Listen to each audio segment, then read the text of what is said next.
Please subscribe Ito Money Vlog.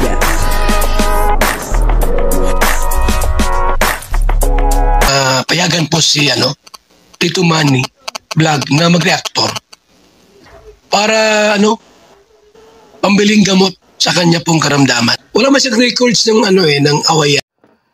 Nagkalala po si Kalingap Dan dahil po doon sa sinabi ni Patrick at talagang nag-alala itong si Kalingap Dan kay Joy Diwata papanoorin po natin yung video at alamin po natin kung bakit nag-alala itong si Kalingap Dan kay Joy Diwata doon po sa ikinuwento ni Patrick. Pero bago po yan, siyempre ako muna po bumabati sa inyo lahat ng magandang umaga, magandang tanghali at magandang gabi sa inyong lahat mga kapatid. Saan man kayo ng panig ng mundo naroon ngayon, ay mag-iingat kayo palagi at pagpalain kayo ng ating Panginoon. Maraming salamat din po sa patuloy na tumatangkilik sa aking YouTube channel at nanonood sa aking video reaction. Patuloy lang po natin suportahan sila Kuya Bal Santos Matubang, Kalingap Rab, at Edna Vlog, Jack Tapia at siyempre mga kasamahan ko po sa Karepa. Ganun din po yung Team Bius at yung mga Kalinga partner na charity vlogger. Ito po yung video na kung saan ay nag-alala si Kalingap Dan doon po sa ikinwento ni Patrick sa kanya. Ang kabuuan po ng video ito mapapanood po natin sa YouTube channel ni Kalingap Dan.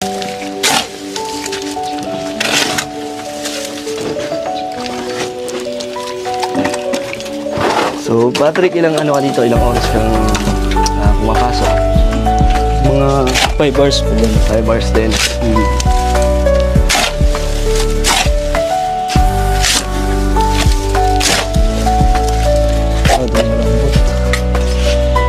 Tagal ka na nagko-construction or baguhan lang? Dati po. Dati rin? Oo. So ka na? May alam ka na talaga? Konti lang po. Pag-labor, bukod sa pag-labor, ano pang mga naranasan mo? Pageant. Pageant.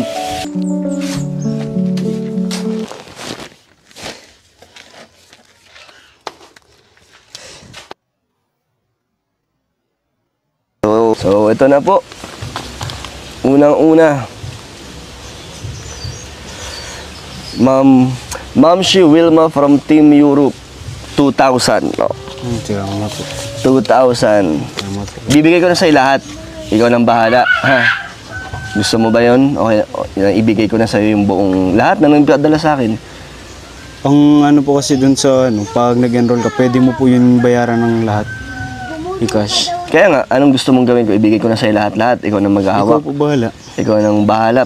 Pero gagamitin mo naman to sa sa mabuti sa pag-aaral naman, di ba? Sa po. tuition fee. Yes po. Kasi, syempre, i-update din kita kung na-enroll mo na, di ba? Yes po, yes. Kailan ba enrollment? July po. July pa? So, kasi hindi pa po kami tapos Nasa final pa lang po kami. Okay. Kailan ba bakasyon niyo? Di ko nga po alam kung may bakasyon pa po kami. Ganon? So si Joy wala rin bakasyon? Po ata. Di ko po alam kasi tuloy-tuloy po kami. Tsaka dapat masipag ka dyan, no? Tsaka hindi lang dapat sipag ang meron dyan. Dapat may may utak, no? Kasi hindi siya basta-basta, no? Puro po kami. Pero kung desidido ka sa pag-nurse, kaya naman. Kaya po. Kakayanin. Pero pangarap po rin talaga yan maging nurse. Dati po journalism. Pero po dahil po dun sa parang nangyari or trauma ang ganun, parang na-encounter ko past 3 years I think. Ngayon nagbago po yung ko.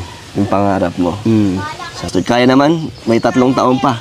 Kaya. Tsaka habang tumatagal, mas sumihirap, di ba, ang nursing habang tumataas yung education nyo. So ito, galing kay Tita Mabel, Danjoy Titas, Danjoy Team Europe, 1,000. Salamat po. And ito pa, galing naman kay Tita Maricel, Team Europe, 1,000 ulit. And meron naman Grace OFW from Jordan, 3,000. 1, 2, 3. And ito pa, Tita from Canada, 4,000. 2, 3, 4,000. Bilangin mo yan, Patrick, magkano na?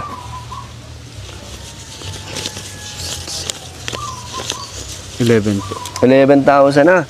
So meron pang pahabol ditong 800. Galing yata to sa kay Hana. Yung sobra yata sa nag-live selling siya. Isay na lang daw. 800 o 1,000. Yung kapatid niyo po? Oo. Ay, salamat. Si Hana. So ito, 1,000 na, oh. Salamat po kayo. Oh, meron pa dito. Wait lang. Meron pa nagpapabot, Patrick, ng 1,500 para naman to sa yung bigas. So, hindi ko na binili kasi baka hindi mo mauwi. So, ikaw na lang bumili. Sige. Nagbigay siya sa'yo ng 1,500 para makabili ka ng bigas. So, meron nagbigay ng 1,500 pang bigili mo ng bigas. Galing sa Giggles Ladies. Ayan, 1,500. Salamat po. Ano daw yan? Coco Pandan. Para masarap. NFA. So, ito, ang inaabangan mo, galing naman sa anonymous sponsor from Sydney, Australia. 43,000, Patrick. Yun, no? Salamat po. Grabe, sinagot ang isang SEM ni Patrick. Magbilang tayo. Tulungan mo ako magbilang. Wait lang. 1.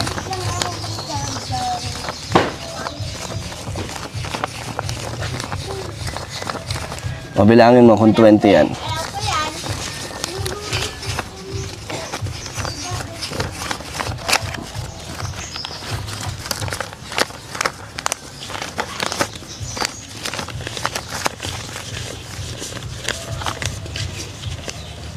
Hindi po kayo. 20, bilangin mo kung 23 yan.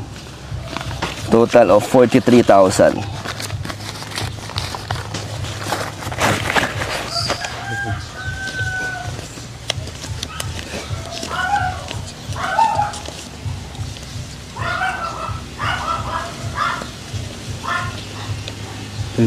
Tama?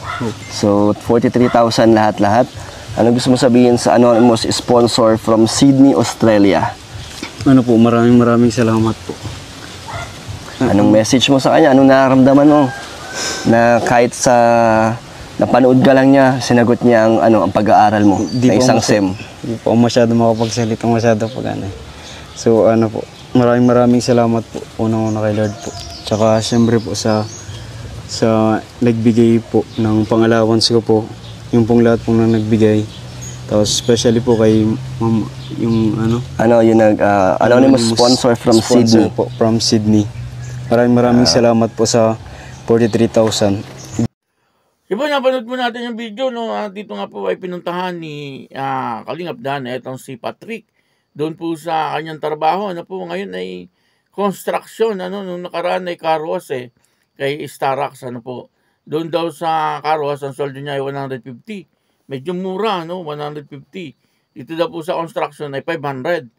Dito ka na, sa construction kasi medyo malaki ang sweldo. Bagamat medyo mabigat, pero ang laki ng diferensya.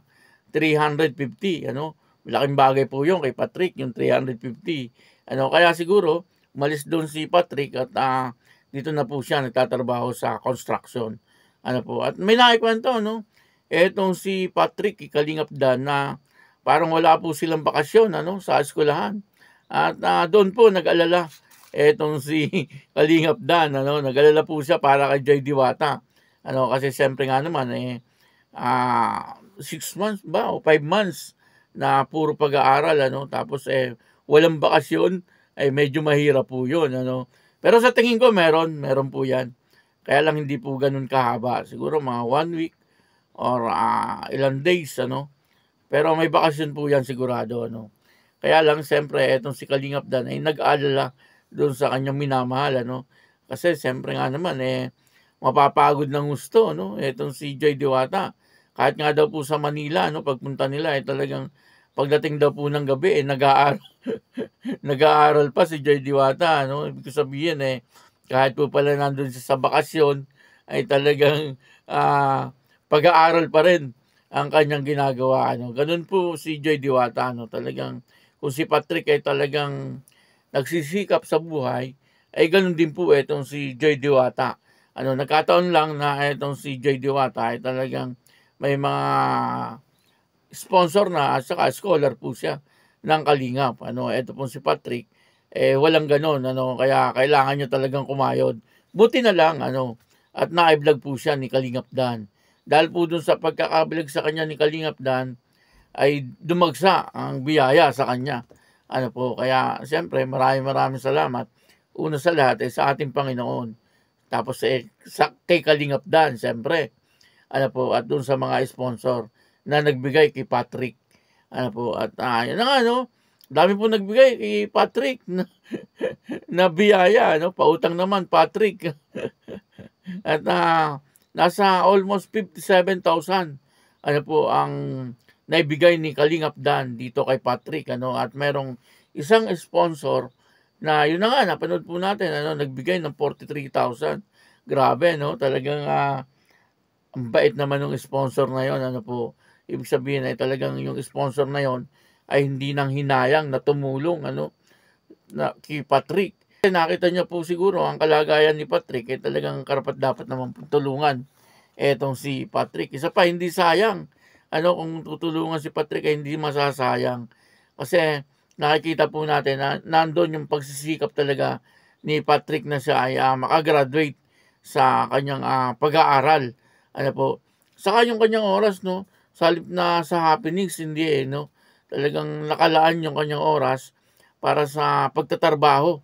Ano po, tapos pagkatapos sa trabaho, pag-aaral naman, ano, talagang medyo mahirap ang kanyang sitwasyon. Pero siguro ang sinasabi ni, ito opinion ko lang, ano, at nasa isip ko lang. Siguro itong sinasabi ni Patrick, ano, ngayon ay medyo maghihirap po na siya, ano, pero pagdating ng panahon ay magi-enjoy naman siya sa buhay, ano, pagka siya ay talagang nakagraduate na at nakatapos na sa kanyang pag-aaral, ay talagang magiging maalwa na ang kanyang buhay. Maaring ganoon ang kanyang no, kanyang iniisip, ano. At nakakatuwa, ano po, na tingnan etong si Patrick, ano, na talagang bibihira po yung ganitong kabataan. Ano, si Patrick po ay 20 years old pa lang. Ano, kumbaga ay talagang naandun sa kabataan talaga. Ano po, ang iba, ang mga ganyan, puro happenings ang ginagawa, no? Pero etong si Patrick ay talagang trabaho, aral, ano po, napakaganda. Ano po, at hindi po nakakapanghinayang tulungan. Kaya yung nag-sponsor na nagbigay na 43,000, alam niya po na talagang magagamit po ni Patrick, ano, sa pag-aaral at hindi po sa ibang bagay, ano. At may yung mga iba pa na nagbigay, ano, na talagang hindi po sila nang hinayang na tulungan itong si Patrick, ano. Yan naman po ay dahil sa pagkakabilag sa kanya ni Kalingap Dan, ano po. Kaya yung mga sponsor ay nagbigay din sa kanya. Siguro yung mga sponsor po ito ng Danjoy o kaya sponsor po ni Kalingap Dan, ano, yung mga nagbigay kay Patrick, ano. At ngayon, wala na pong problema si Patrick. Ano? Bayad na, ano? Bayad na ang kanyang isang SEM. Ano, ang poproblemahin niya, yung sunod na SEM naman. Ano po. Kaya yun, ano, maraming salamat po sa inyo lahat. At ako po si Tito Manny Vlog na nagsasabing God bless you all. Diyos mabalos.